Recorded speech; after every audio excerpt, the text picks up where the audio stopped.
So from then on, you are welcome. Key staff there. And we get so many genuine. You're like Mayor. You're like We're live with video and everything. with video and everything. All right. Welcome, everyone. It is 5:35, and we are here for the regularly agendized Middleton City Council meeting. We are working off an amended agenda tonight, and we'll begin this. It is Wednesday, November 15th, 2023. We'll begin this meeting with a roll call. Jenica. Council President Kaiser. Here. Councilmember Huggins. Here. Councilmember Murray. Here. Councilmember O'Meara. Here. Thank you. Would you stand for the Pledge of Allegiance? Hats off, please. I pledge allegiance to the flag of the United States of America and to the republic for which it stands, one nation, under God, indivisible, with liberty and justice for all. Thank you very much. Tonight, the invocation will be offered by Taylor. Go lightly. Taylor, come up right up to this mic, please. And thank you very much. Hey, Taylor, where do you go to school? Tell us a little bit about yourself. Middleton High School. Are you a senior? I'm a senior. Yeah, yeah. And what are you going to do next year? Next year, I'm actually going on a service mission for my church. Oh, nice, nice. Well, we appreciate you stepping up. Thank you. Our dear Heavenly Father, we're grateful that we could be gathered here to discuss business matters for Middleton, and please let us we can have a good meeting and be able to get everything done in an efficient manner. And we're grateful for all the service that these people do for the city of Middleton. And we say these things in the name of Jesus Christ. Amen. Amen. Thank you, Taylor. Action item A is to approve an amended agenda, Mr. Chairman. Council questions? Move we approve the agenda posted November 15th at 10:30 a.m. Second.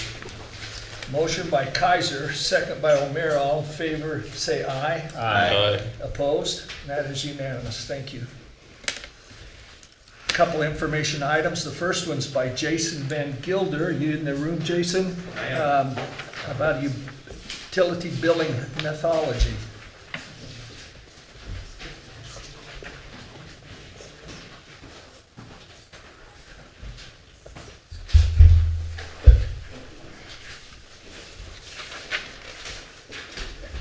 Thank you, Mayor. Again, Jason Van Gilder, your Public Works Director. Here to talk again about utility rates. We had a presentation earlier, I think in May earlier this year. We introduced the topic of how, not so much what the rates are, but how we calculate them for each individual lot. Next slide, Jim.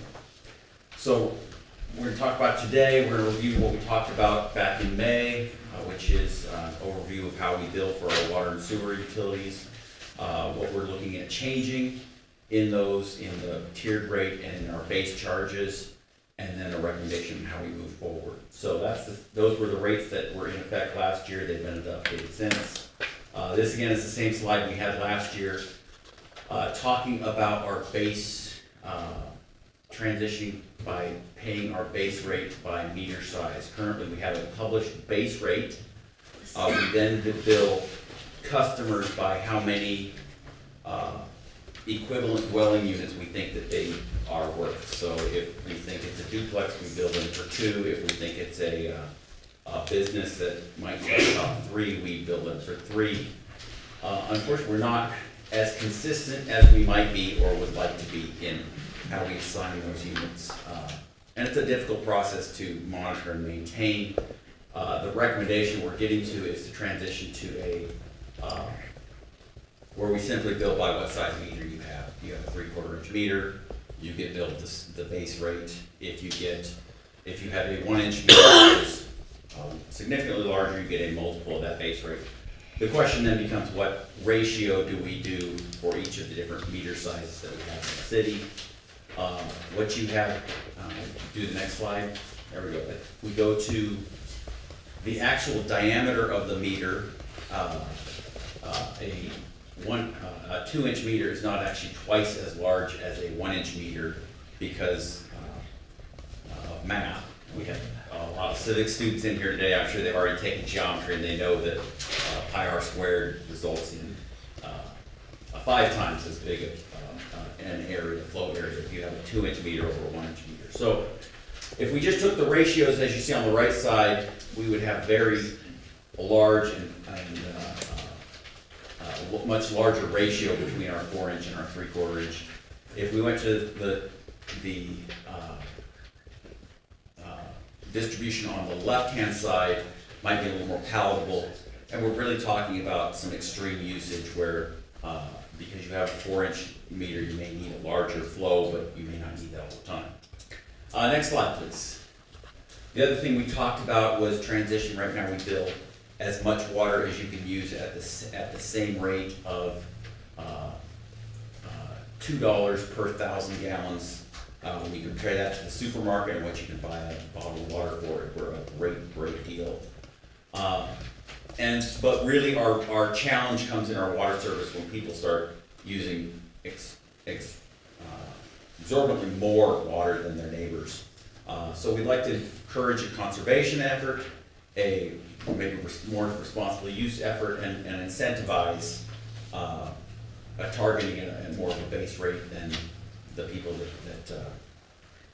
leave the hose on for days on end. So looking at water usage, 6,000 gallons is about what a single family resident would use. 70% of our residential services never exceed 6,000 gallons. 90% of all services use 10,000 gallons or less 9 months out of the year. So that's our suggestion there that we're hoping to bring forward. Next slide, please. So summary of what we're asking council to consider is that we migrate to a base fee based on meter size. That can be published and ahead of time folks would know exactly what the base fee is as they're coming in for a development permit or sizing their meter.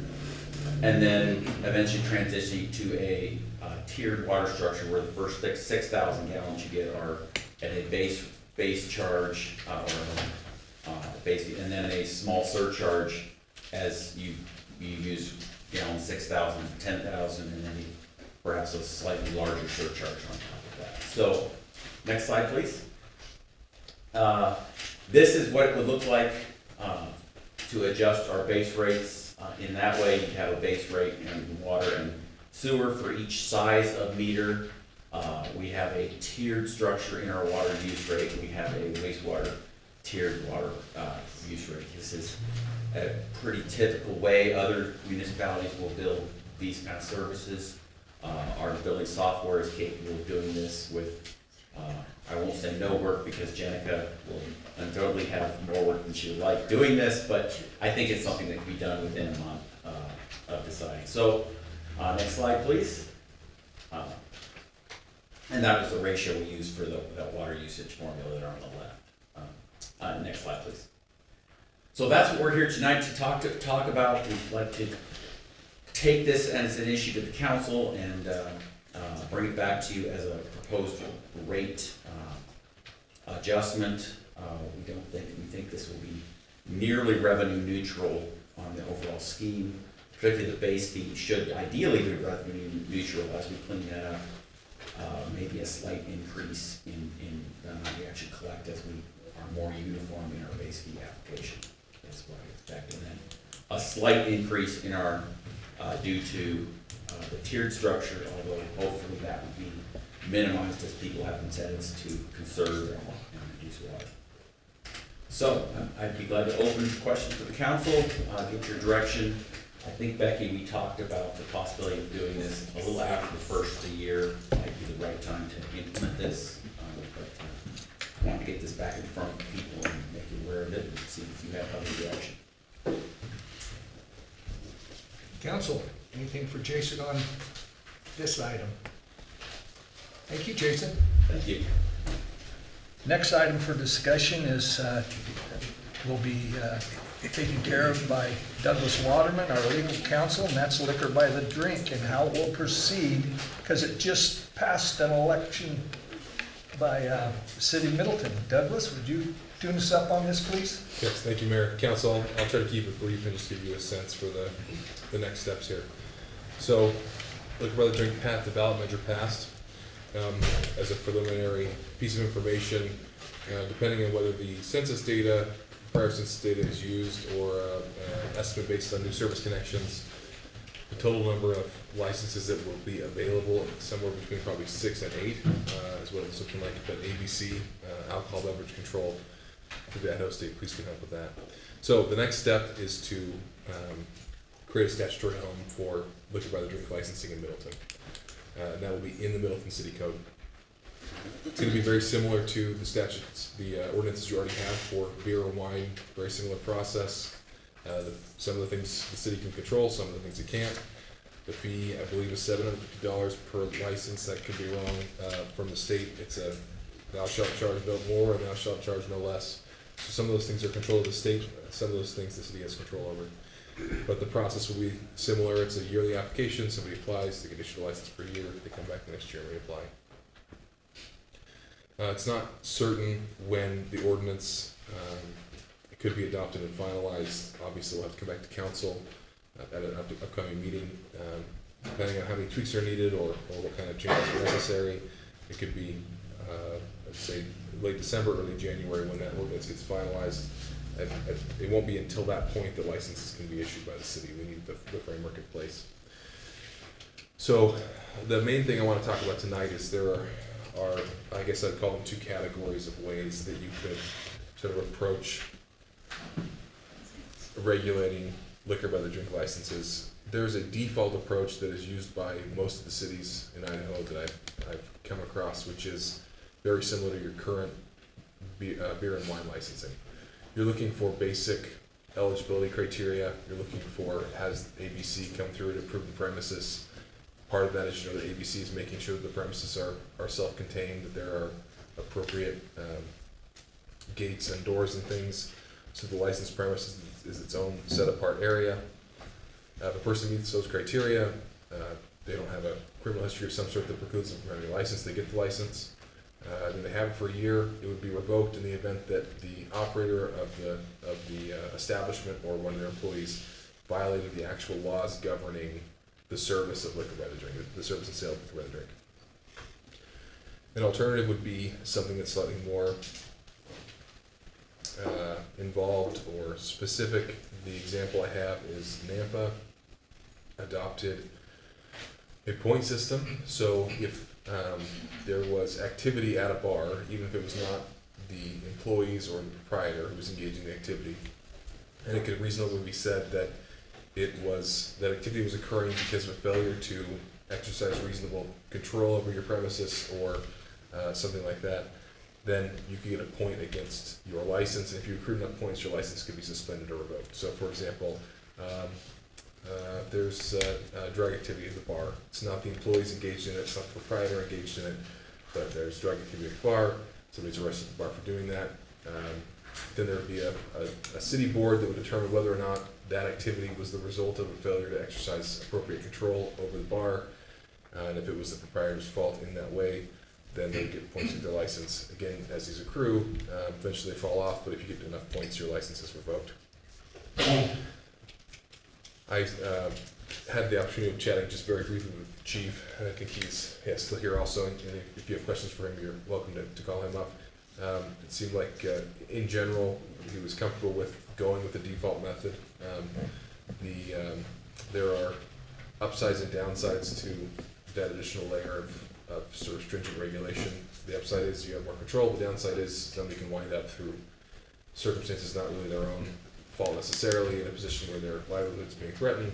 You can also have situations where the points are either too draconian or not perceived to be strict enough. And it does also add a layer of sort of administrative control that's necessary to keep track of this and make sure that you're reporting incidents occurring at bars appropriately so that information filters back. So my inclination would be, I'm happy to take the direction of council in whichever way council is inclined, but inclination would be to start more with the default, and then if it becomes problematic, these are 1-year licenses. Council is always permitted to impose new and different regulations that are effective for the following year, and so if there is a problem, things can be addressed. But happy to take any questions at this point, answer those that I can. and try to get a general sense for what council wants to see in terms of the ordinance coming back in front of you in the next month or so. Council? Tim? Kind of a new boat for us, so I'm thinking that sticking with the default system might be the best way for us to enter into this as a city. We can certainly review it again. It's not something we are married to forever. So just to get us out of the gate, that's kind of the way I'm thinking. Okay. Councilman Murray? That's about where I'm at. On a related but somewhat separate note, I would like to do a review of our ordinances regarding DUI, public drunkenness, things like that, and make sure that we have those where we want them before we start issuing licenses, if that's possible, maybe sometime in December. Call. I'm happy to circle up with the chief on that and see if he thinks we've got places that there might be some loose ends to tie up. Okay. Councilman Huggins? I don't have anything to add. No, me either. Let's go with so it's Okay? default. Now, obviously, this isn't an action item, so you Right. can't make a decision, but I've heard your Give it commentary, direction. and we'll bring the ordinance back for you. Prepare that information and we'll bring it up as a action item in the near future. Sounds good? The main message here that I need everybody to catch is that this won't be done quickly. The state is involved with issuing these licenses. There's a number of steps that have to be gone through, so don't expect this to happen, these licenses to be issued quickly. This may take a few months rather than a few days. Okay. All right. Action item number 1 is the consent agenda. Consider approving minutes for City Council November 1. Consider ratifying payroll for November through November 3. And consider approving accounts payable through November 15th. Council question, accounts payable? Standard. All right, and I move we approve consent agenda items A, B, and C. Second? Motion by Kaiser, second by O'Meara. All in favor say aye. Aye. Opposed? That is unanimous. Thank you, council. Action item number 2 is to consider approving a special event permit for the Middleton Chamber of Commerce Christmas Parade. Is Mrs. Zimmerman here? She is not. Becky, would you fill in for Mrs. Zimmerman at this very late notice, like seconds away? Council, this is, each year, the Chamber of Commerce hosts a Christmas parade. It usually starts at the school, the middle school, and ends at Dewey, and it closes down State Highway 44. I believe it is, I don't know the time on this. Jenica, do you know the time? Does it say on there? It does not. 2 p.m. 2 p.m. So it's usually an afternoon parade. Very well attended by the community, very loved by the community. As a regular event that we have, I do know that the chamber coordinates well with the police department. They pull all of the right permits with Idaho Transportation Department and try to make this a success for the community. So their application is in. I believe they are requesting a waiver of the fees on this particular application, so if that is something that you choose to do, that would need to be a part of your motion today. Thank you very much for filling in at that late notice. Council questions? Routine business. Been doing it for a while. All right, then I move we approve the special event permit for the Middleton Chamber of Commerce Christmas Parade held on December 9th of 2023 and waive the fees. Second? Motion by Kaiser, second by O'Meara. All in favor say aye. Aye. Opposed? That is unanimous. Item number 3 is a public hearing. And we'll open this hearing by reading the item. It starts at 5:54. It's a public hearing to consider approving resolution number 499-23, a resolution amending the current fee schedule to increase by more than 5% park impact fees, police impact fees, and providing an effective date. And Colin, we've seen a lot of you here lately. Mr. Colin McElweeny will be presenting here. You're up. Thank you, Mayor. Yeah. Just gotta say Oh, wait a minute, here. no, No, you- Doug's up. Mr. Mayor, you are correct. I signaled a call. I wanted to just interject quickly. So the thing on the agenda tonight is the adopting updated impact fees, which sounds like one thing. There are 3 components to it. So Colin is going to give a presentation for this first hearing, and then we're going to incorporate his presentation by reference for the second hearing and for the ordinance, similar to what we experienced yesterday for the fire impact fees. So anyway, Colin, if you could please give your presentation. My anticipation is this is what you already anticipated you'd be doing, but this is the factual presentation for both public hearings and for the consideration of the ordinance. They all are checking boxes under the same one heading of updating police and parks impact fees for the city of Middleton. Colin, maybe it'd be appropriate tonight, tell us who Tischler Weiss is and who you are and why you're here. Yeah. Well, yeah, we were cut short a little bit in time yesterday, so I Yeah. thought I could talk a little slower tonight. Not too slow. That's my fault. Yeah, no, it's okay. Next slide, and if we can just get it started. So I represent Tischler Weiss Galena. We're a firm based in Boise, Idaho. We do impact fees. That's sort of our bread and butter, but we also do revenue strategies for communities, cities and counties, fire districts, also some market analysis. You're getting a sense, just a small sense really, of where impact fees are in the state of Idaho, up to Coeur d'Alene and Sandpoint in Bonner County. Pretty much every fire district in Treasure Valley has impact fees or exploring impact fees, but also counties and cities throughout the Treasure Valley have them. Up through Twin Falls, Lake County, and then out east into Teton County, and Victor and Driggs as well. They have their own city impact fees. So this was really we saw a big sort of push around 2000, I don't know, right before the Great Recession, really.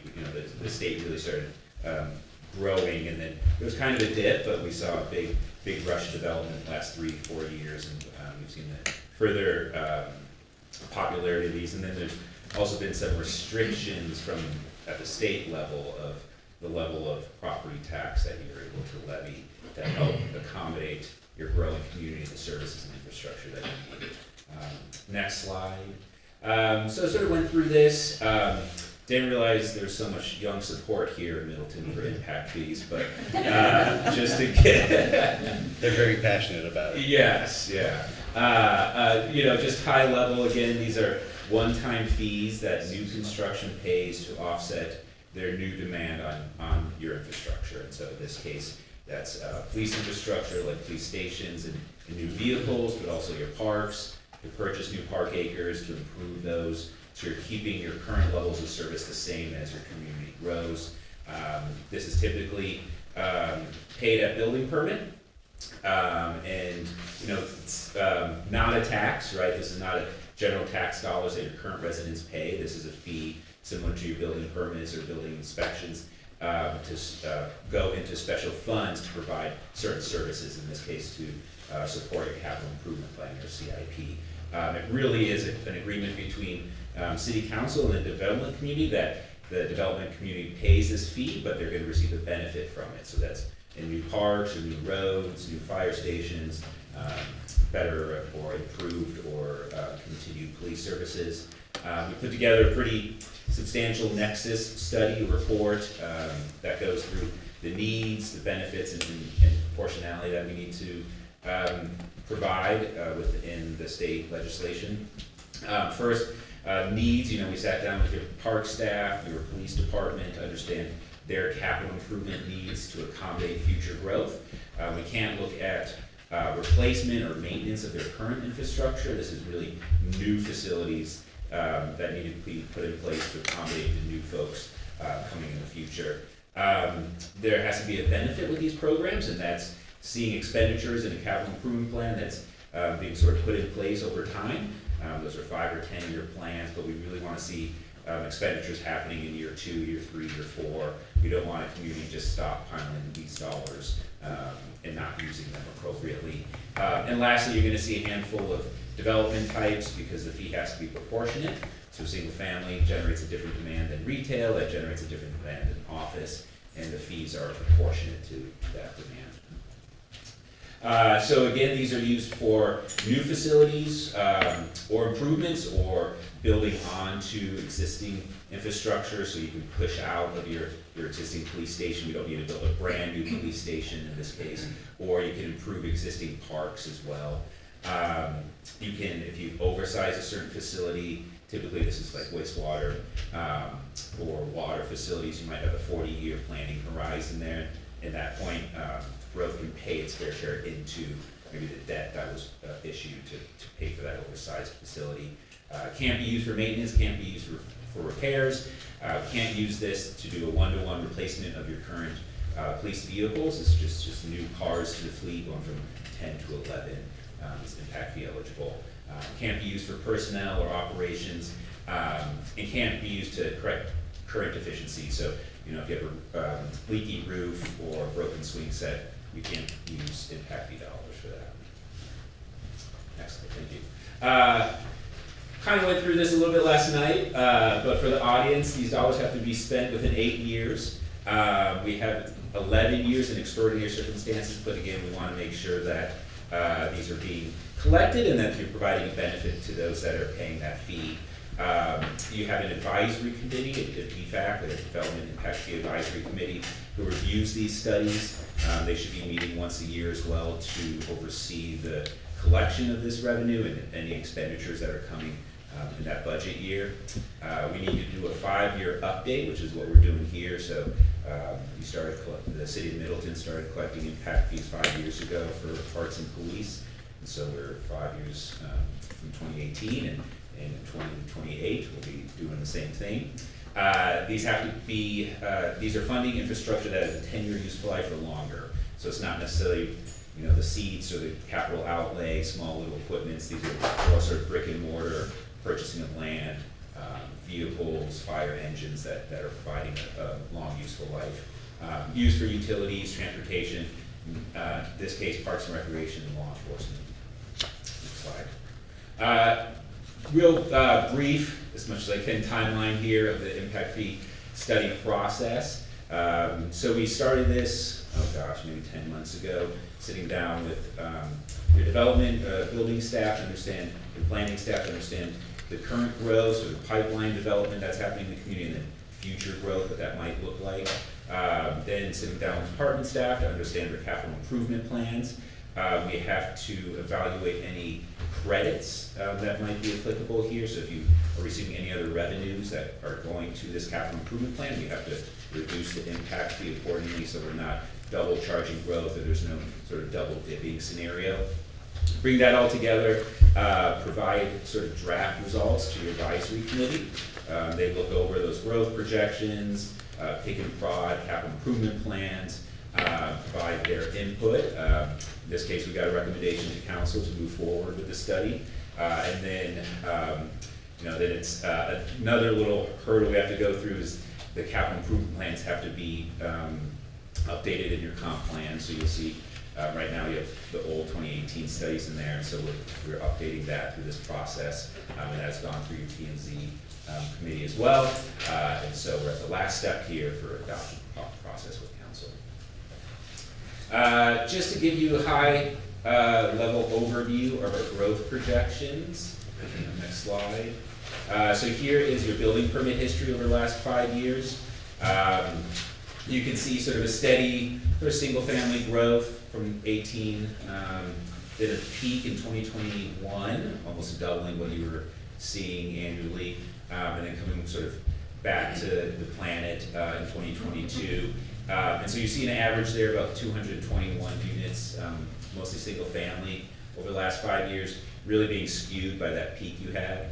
And so what you're going to see is the residential projections being based on your 5-year average without that peak. So sort of thinking, hey, business as usual is going to continue at 184 units, most being single family development within town. And that's sort of consistent with what we were seeing in 2020, 2019, and also in 2022. Today, well, I guess last year when we started the study, we had about 10,700 residents within the city of Middleton. That's projected to grow to 16,000 in the next 10 years. That's 1,800 new homes, or 50,000 2,300 new residents, essentially 50% increase from where we are today. Now, job projections are a little harder, a little sort of murkier crystal ball here, but we do lean on Compass projections, the local NPO for the Treasure Valley. They provide job projections for each community. In this case, we had about 1,300 jobs in 2022. That's going to grow to almost 1,600 jobs in 10 years, or 24% increase from today. I'll get into parks and recreation here. So a little bit different methodology than what we did last night for fire. This is called incremental expansion, and we essentially look at your current level of service today, and that's sort of facility level of service. And so we get park acres per 1,000 residents. We look at current costs to improve those park acres. And essentially with the adoption of this plan, you're saying today's level of service will be provided to future residents through the collection. You're going to incrementally expand your parks and parkland to accommodate that growth. This is only assessed on residential development as well. There's no commercial park impact fee. So for your park level of service, we have about 68 acres today, 32 park improvements, which are swing sets, ball fields, playgrounds, gazebos. We compare that to the population of 10,720 to get your current level of service in the first green line, so that's about 6 acres per 1,000 residents. Then based on your capital improvement plan, which we'll get to in a couple slides, it's about $84,000 to purchase new parkland and $55,000 per park improvement. Again, those are sort of baseball fields, playgrounds. So the level of service is then combined with the cost factors to get your capital cost per person. That's $534 for the land development and then $164 for park improvements. We can also collect for pathways. So very similar analysis. We have 3.6 miles of citywide in parks as well, trails and pathways. Level of service is about 0.34 miles per 1,000 persons. That's multiplied by the cost per mile to construct a new pathway. That's $290,000. We're getting that from your CIP there to get a capital cost of $99 per person. And so you're also seeing the CIP for pathway expansion there, about 24,000 linear feet, or what is that, 4 or 5 miles over the next 10 years. Total value about $1.3 million. We can also collect for sort of your design phases and preliminary needs for doing park expansion. Also for the impact fee studies themselves. Those are growth-related costs, and we can collect impact fees for that. And so that's about $500,000 over the next 10 years to put together park master plans, do surveying and engineering needs, flood planning, and ultimately that gets us $94 per person. Importantly, we look at those current levels of service and your growth, and we want to match that up with your capital improvement plan. So in this case, we want to see at least 33 acres of park development in your plan and 16 park improvements over 10 years to keep up with growth in your current levels of service. So that growth-related need over the next 10 years is $3.7 million. For pathways, that's 1.8 miles over the next 10 years to keep up with levels of service, or $500,000. And then here would be your park and rec capital improvement plan. So you're seeing a pretty substantial improvements here. Main priority being the Riverwalk Park, which is a multi-acreage plan over the next 10 years. First one's being sort of doing site work and environmental mitigation, putting in the parking lot, then doing your landscaping, the boardwalk, restrooms, $850,000 there, utilities. Also, we can expand or improve your existing parks. So we have Middleton Place Park there, Roadside Park and Grove Park, totaling about $6 million over the next 10 years. This was your capital improvement plan for pathways. Just reviewed that. And importantly, if you have revenues, we have to reduce the impact fee accordingly. In this case, you have $700,000 in your park impact fee fund. There's about $7.2 million in need, so we've already collected 10% of the overall plan. So you see all of that put together. So we have the parkland development, park improvements, pathways, all those studies needed for growth-related expansion.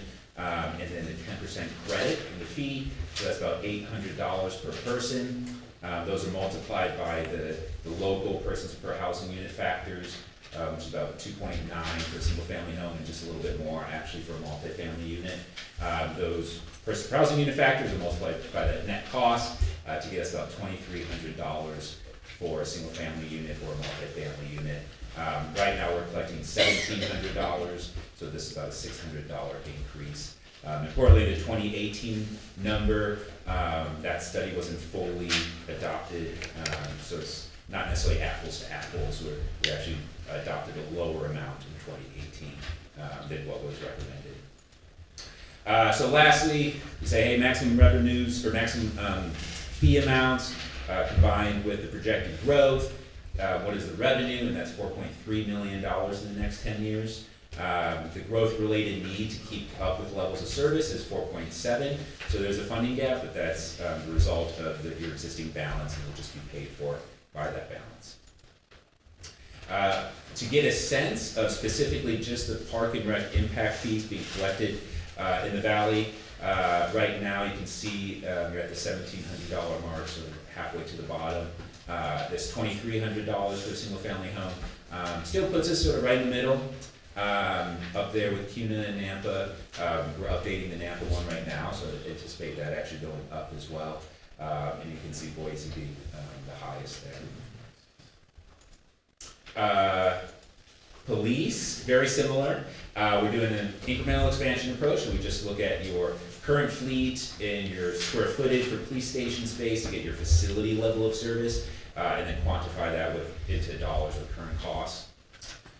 So that's done. Oh, and then importantly, we have to split this out to residential and non-residential locations because new retail spaces, new offices, new industrial development does put a demand on police services as well. Ultimately, that's an 81% split for residential locations and 19% split for non-residential locations. So right now, your police station is 3,559 square feet. Value there is about $500,000. That square footage is then apportioned out by the 81-19 split. Level of service is then calculated, look at 2022 numbers. Then that's multiplied by the average cost per square foot of $140 to get a capital cost of $38 per person. Same thing is done for the fleet, so we have 12 units there. Again, these dollars aren't used to replace what's in your fleet today. This would be to add a 13 unit, a 14 unit as you're hiring more patrol officers. Level of service in the first screen, average cost for the new patrol vehicle is about $75,000. So you get a capital cost in the second green.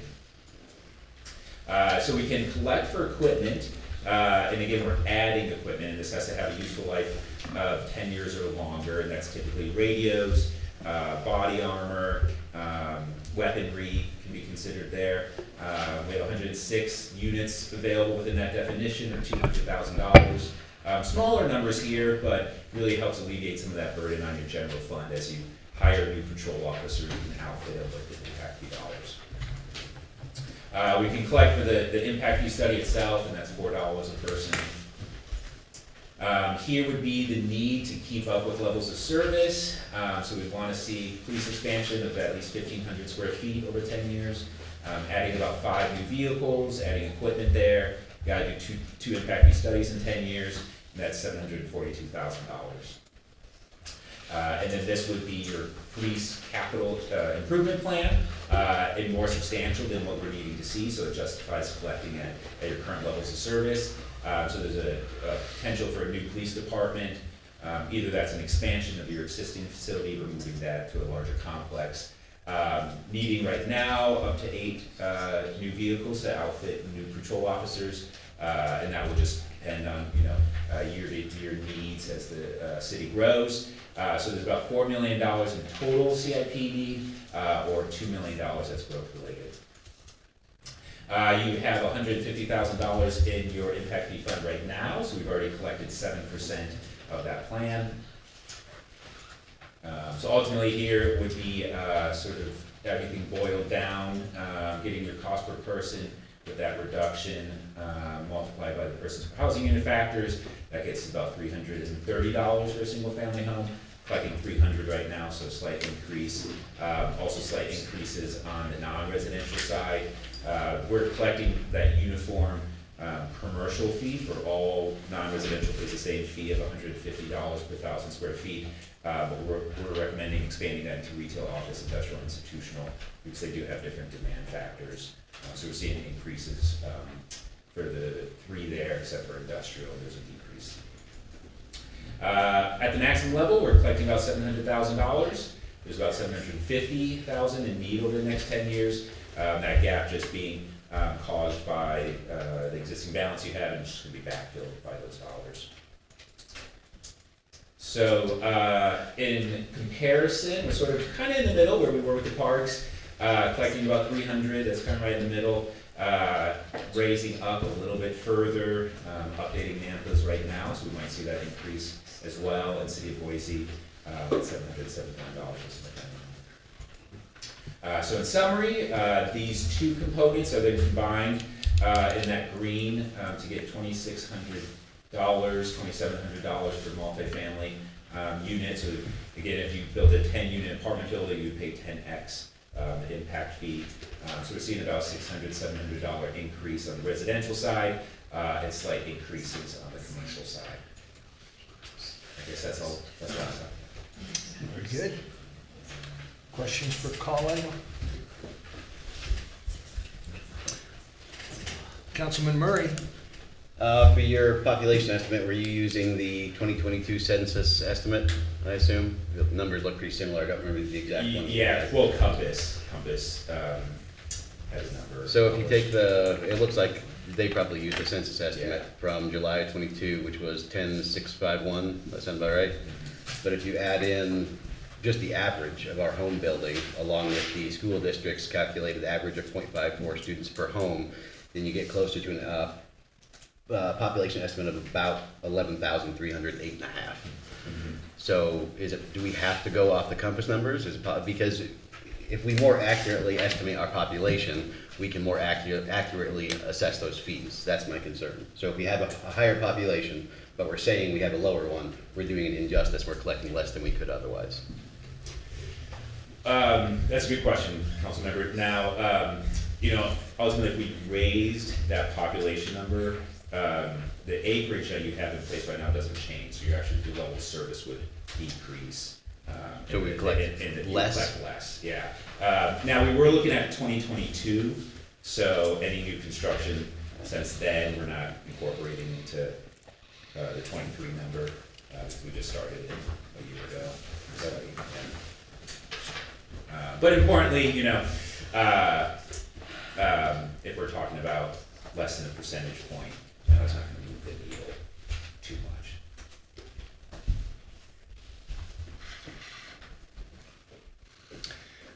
Thank you very much. Sure. Colin, you want to grab the sign-in sheet? We'll see if there's anybody in the public that wishes to participate in this hearing. Any students are encouraged to comment.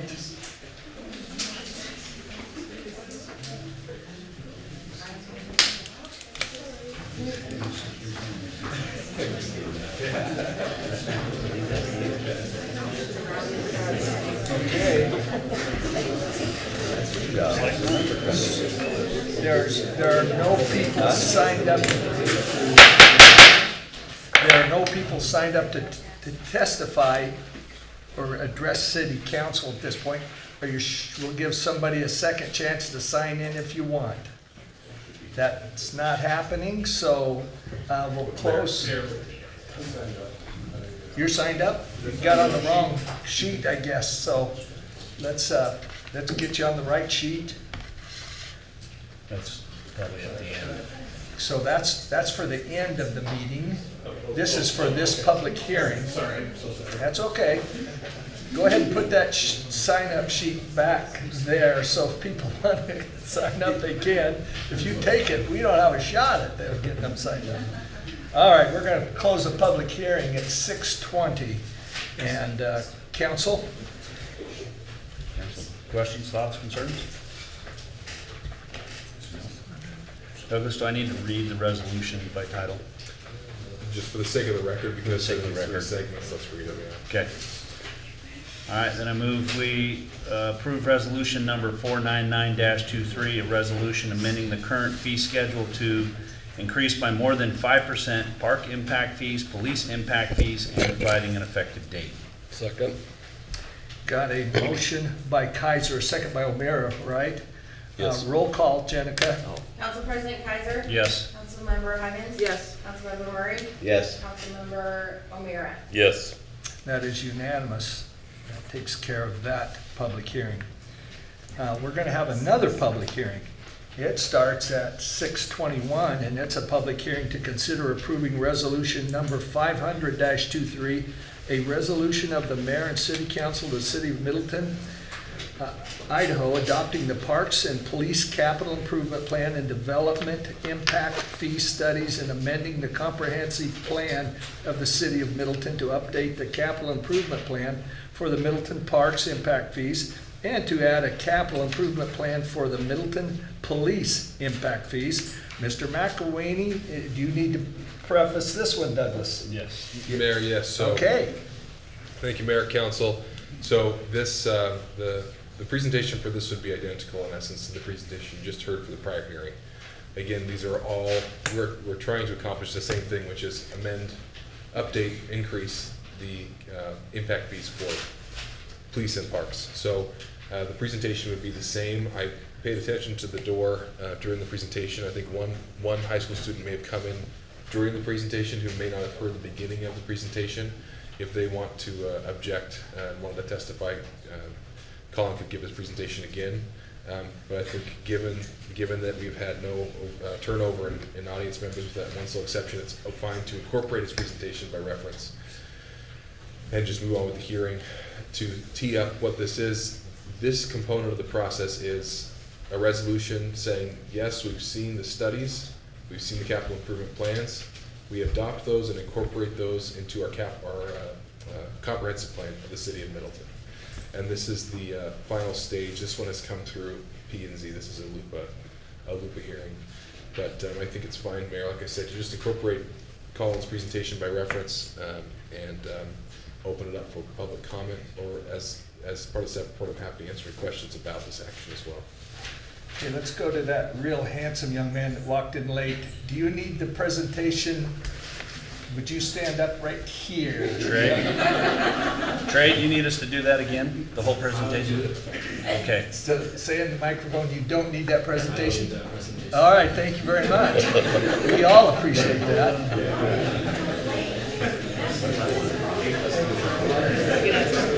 Mr. McElwaney, do you have anything different?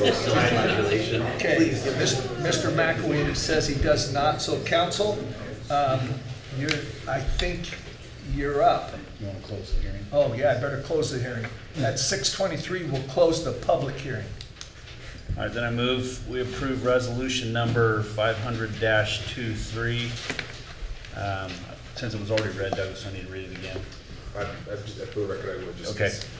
A resolution of the mayor and council of the city of Middleton, Idaho, adopting the Parks and Police Capital Improvement Plan and Development Impact Fee Studies and amending the comprehensive plan of the city of Middleton to update the capital improvement plan for the Middleton Parks impact fees and to add a capital improvement plan for the Middleton Police impact fees, and all this in reference to the presentation given earlier on impact fees.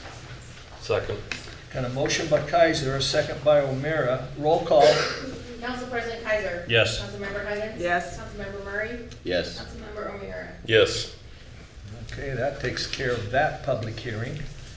And now we'll move to item 5 to consider approving ordinance number 686, an ordinance enacted by the Middleton City Council amending Title I, Chapter 16, Section 01-16-4 of the Middleton City Code is hereby amended by updating the impact fees for the Middleton Parks and impact fees, amending Title I, Chapter 22, Section 01-22-4 of the Middleton City Code is hereby amended, updating the impact fees for the Middleton Police impact fees, providing an effective date, providing for severability, and repealing all ordinance, resolutions, orders, and parts thereof in conflict herewith.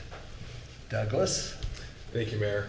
So council, this is the final component of this. This is codifying in the city code the impact fee. So you already, this is an amendment, right? You already have these impact fees. You're modifying the amounts. So in one case, the amendment simply changes out the number and bifurcates the categories from being any old residential, I think, to single family, multifamily. In the other instance, it's more of an addition, again, but ultimately what it's doing is adding the new dollar figure that you just adopted at the fee hearing and now adopted in your comp plan into the city code. So that's what the ordinance is. I'm happy to answer any questions. One other comment would be, my understanding is that the fees will be effective 30 days from this hearing. This will be published. Sorry, Becky. The fees will be effective 30 days from the hearing. The publication will happen sometime between now and then. So, Council questions? All right, then I move we read ordinance number 686 by title only. Second? Motion by Kaiser, second by O'Meara. Roll call. Council President Kaiser? Yes. Councilmember Higgins? Yes. Councilmember Murray? Yes. Councilmember O'Meara? Yes.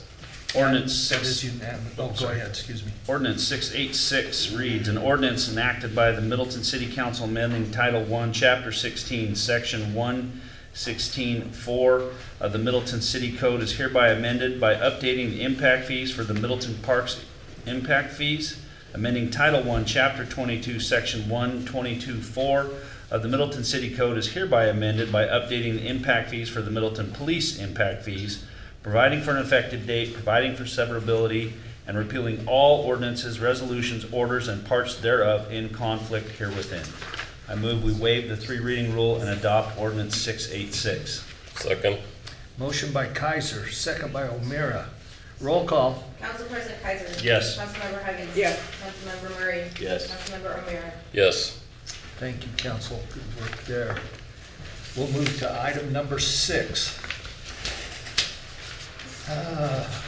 Number 6 is to consider authorizing the mayor to execute an additional services authorization with the Adura Group, formerly TEO Engineers, in the amount not to exceed $418,750 for incorporating revisions into the wastewater treatment plant upgrade design not anticipated with the original professional services contract.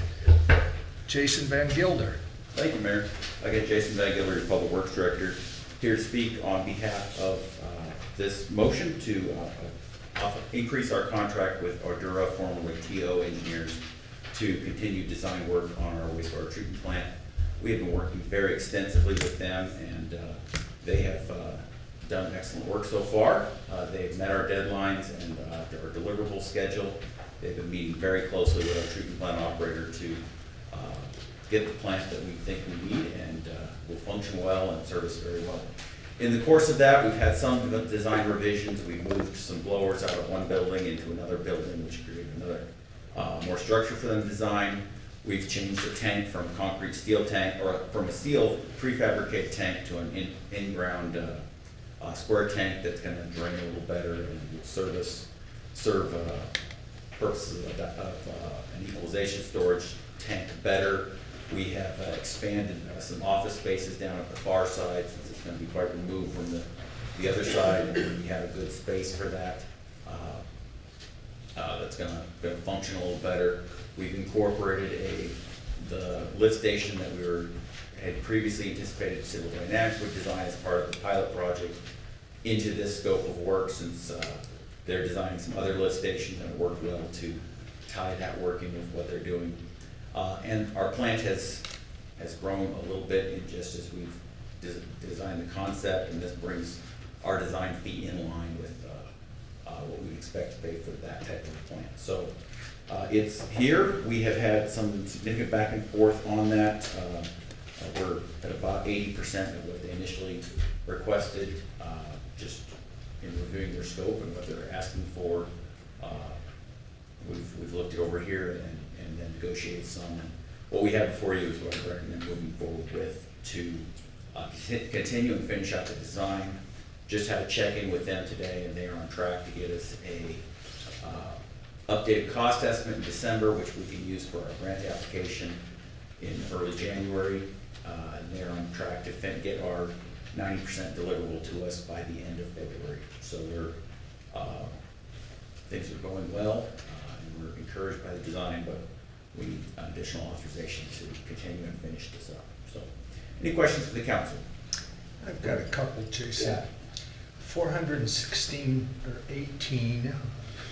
$18,000 add-ons seems like rather an oversight. I want to vet this a little bit. What is the current estimate of that plant? You say there will be an updated one Yes. regarding these designs. What is the current cost of the plant estimated at? The overall plan, we asked them when we started design to design for our 2040 growth. Right. That is, with everything we would need for that, we were about in $75 million range. So So that's the estimate today. that's the estimate. And We the have new actually, designs may add some to that. we're actually scaling that back some. Oh, nice. We've So talked about. maybe less than 75. Correct. Okay. We are now looking somewhere in the $50 million range to probably. But to do that, you're saying we're gonna have to add another 18,000 Yes. design engineering work Correct. that wasn't anticipated. Correct. So less than 0.5% add-on, that is my real rough mental math here, to get this design to a point where in the next 2-3 years, we can take it forward. The design will be complete and it will Yes. go forward, anticipated to go forward for bonding. Correct. Okay, just wanted to make sure I Yes. had this in an order that was somewhat accurate. Yes. Okay, It's thank a good amount of money, and we're glad to make sure we have it. Council, Mayor Rule, Councilman O'Meara, so we're talking about spending 418,000 to save 25 million? well, he wouldn't give me a number as you caught, how much reduction it would be, but it would probably be Just rough math there. millions rather than 400,000. We're not spending 400,000 to save 400,000.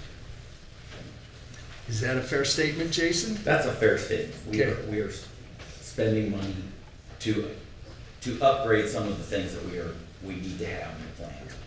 And we are also asking them to do another iteration of their review document they're submitting to the Department of Environmental Quality that's gonna review all this. The first document was based on the large plan. Knowing that we're gonna build what we need now, we have to tell IDQ what we're gonna build now so that they can specifically approve that. So there is that work in there, in this. this- Perhaps a more enlightening fact here would be, Councilman Huggins, I think you can help me here. Greenleaf had a design of a plant and started to move forward, and I'm not gonna pick a number, but then, when it actually was built out, it was significantly more. Did that happen? So that was actually before my time. Okay, all right. Well, that's But unfair. yeah, but I think they did start out thinking they could get by with less. And I think the biggest thing that happened to them were some of the, what's the word I'm looking for? Some of the things they had to meet from DEQ changed from beginning, they just couldn't get it done fast enough And then those guidelines changed. And so then they were stuck, and it's kind of important to remember they've got 310 homes paying for their sewer plant. And it is very expensive on the residents, and they're landlocked.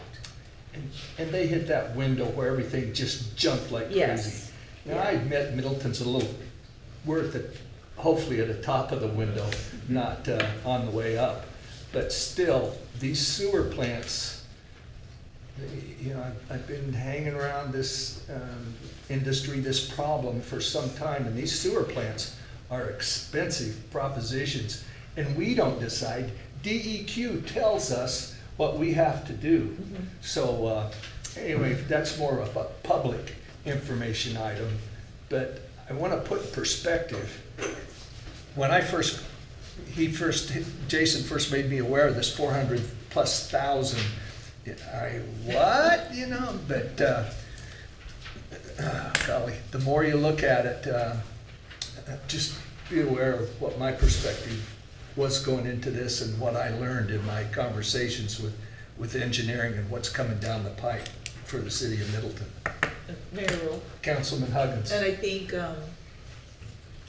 just for everybody to remember, 12 years ago, when this sewer plant went in, it was 7 million, 8 million? I wouldn't, that was before my time too. It was, but, so I thought maybe I you think might the have number gone. might be around 13. Do you is think what it I was heard. 13. Was it 13? 13. Yeah. And in 12 years, that will buy nothing in the sewer world. That just won't buy, it won't get you anything anymore Yes. in that particular industry, so. And that plant has served us well. Absolutely. It's gotten us to here, and we're facing a new Did- permit that it was not designed to treat for. Did not know it was a bargain, certainly 12 years ago. Thank you very much, Jason. You're welcome. Council, any other questions, thoughts? I have, did Councilwoman. we budget for this kind of expenditure for fiscal year '24? I have worked with Wendy, and we can accommodate this within the budget that's been approved. Will it be coming out of connection fees, do you think? No. No, okay. Well, no, it's not broken down specifically that way. The budget is based on so many connection fees that will provide, and user fees. Okay, It's coming out of this water and sewer? It's coming out of the sewer fund. Sewer fund, Sewer fund, okay. yes. Anything else for Jason? Looks like you're good, Mr. Van Gilder, thank you.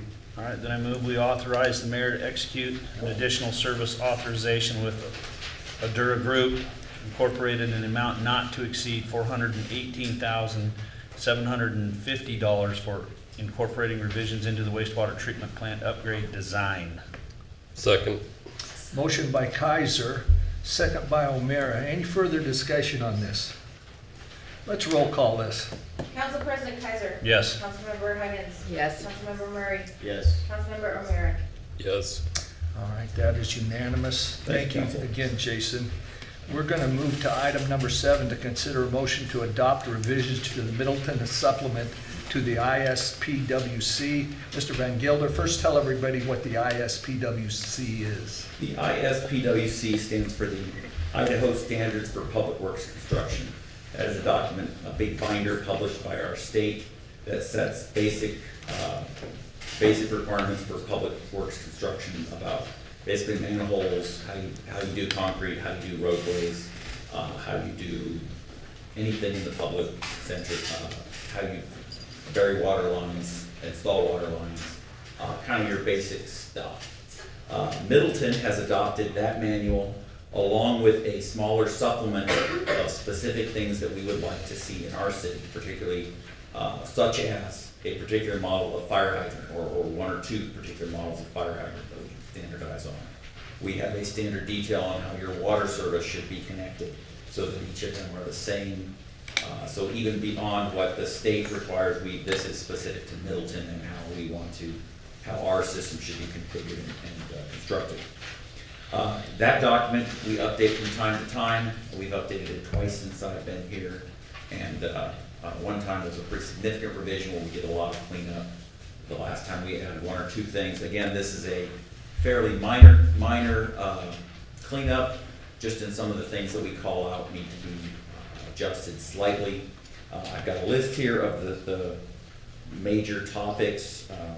Our fire hydrant spacing in new developments, we're changing from 600 feet to 500 feet to align with the building code's recommendation for fire protection. We've updated the call out for our water main pipe, just a different numbering system since the old numbering system was outdated. The requirements for valve stem risers. When we put our wrench on the nut that's buried down there that turns the valve, if the valve's too deep, they need to put a riser so that we can actually get our key on the valve nut there.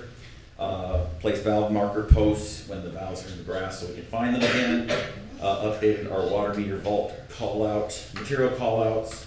Avoid requirement they avoid dropping concrete in our sewers when installing the manhole collars. Updated our stormwater requirements to meet the IPDS requirements. Formerly it was the national pollution, the national requirements. They have since been they're now the state requirements they need to meet. Inserted some language about using ponds as stormwater facilities. Inserted requirements for curb stops on our pressure irrigation systems. Updated our specification for the amount of fiber mesh that we put in sidewalks.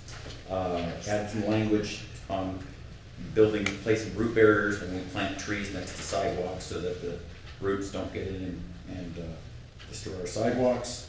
Updated our standard street light bulb for the LED type fixture, and added in our standard for a decorative street light that matches what the Urban Renewal District had done downtown with the green light bulbs and the architectural look.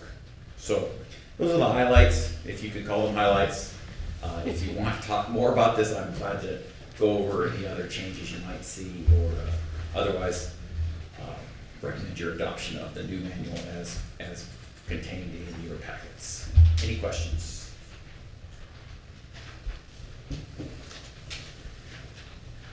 Looks like no questions. Oh, Thank you, Jason.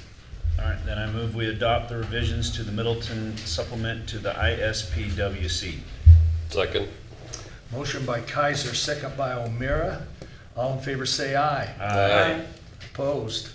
That is unanimous. Thank you, Mayor. Thank you, Captain. Mr. Chairman, we good to go for the rest of I this? think so, we're almost done. Okay, that's what I think as well. Item number 8, consider approving summary of publication of summary of ordinance 681, an ordinance amending the City of Middleton City Code by the addition of new Chapter 23 to Title I, providing for Star Fire Protection District development impact fees, providing for short title, applicability, finding and purpose, definitions, imposition of the fire district's impact fees, collection of fire district impact fees, exemptions, process for individual assessment, developer credits and reimbursements, methodology for calculation of fire district impact fees, extraordinary impacts, fee payer refunds, establishment by the fire district of an impact fee trust fund and trust accounts, use and expenditure of fire district impact fees, and I believe we're at a typo here, appeal, protest, and mediation. Is that correct, Jenica or Doug? Protest is correct. Yeah. Protest there instead of this other word. Periodic reviews of capital improvement plan, annual audit, the Development Impact Fee Advisory Standing Committee, enforcement and collection, the city and fire district intergovernmental agreement, miscellaneous provisions, punishment for violations of the ordinance, construction of ordinance intent, providing an effective date and publication. Mr. Chairman. So, Douglas is first. yeah. Is that right, Douglas? Do you need any? Oh, I was gonna say, this is not approving the ordinance. The ordinance was approved yesterday. This is simply approving the publication or summary for publication. Yeah. Okay. And so this needs to be read into the motion, the summary motion. No, the motion can just be like with or regular ordinances, again, the title was read, the ordinance has been previously adopted. This is just approving the summary. Do I need to read the whole summary to you, or can I just ordinance 681? That's correct, just the top part. Oh, absolutely. Then I move we approve ordinance number 681. Second? The summary. Oh, the summary part. Okay, hold on. The underlined portion. All right, I move we approve ordinance number 681, an ordinance amending the City of Middleton City Code by the addition of a new chapter 23 to Title I, providing for Star Fire Protection District Development impact fees. Do I need to keep going? Mayor, Chair, I took your motion to be a motion to approve the summary of that ordinance. correct? Yes, that is my motion. Second. Okay, we've got a motion by Kaiser and a second by Murray. No, by O'Meara. Excuse me, let's try this again. We got a motion by Kaiser and a second by O'Meara. And let's roll call this, please. Council President Kaiser? Yes. Councilmember Huggins? Yes. Councilmember Murray? Yes. Councilmember O'Meara? Yes. All right, that is unanimous. And now we're to the public comment session, and I know there's a signature on that sheet back there. If someone will hand that up. Some good motioning, Rob. Man, these are really, yeah, these are killing. These past 2 nights have been tough. Yeah, great. And you saw how I was trying to work out there. I don't have to read Okay. Benjamin Denawa. Close enough. Denawa. Yes. Okay, Denawa. Sorry, Benjamin. My name is Benjamin Deneau, 265 North Dewey Avenue. I think it's Avenue. And I want to talk about walkways, one in particular. So, Mayor, City Council, thank you so much for everything. You all are amazing. So, walkways exist in the city, in my opinion, to provide an alternative to sidewalks. We have all seen the reports. I believe there was one not too long ago about how they improve health and community desirability. Versus sidewalks, have you ever bicycled on a sidewalk? It's an adventure. Most sidewalks are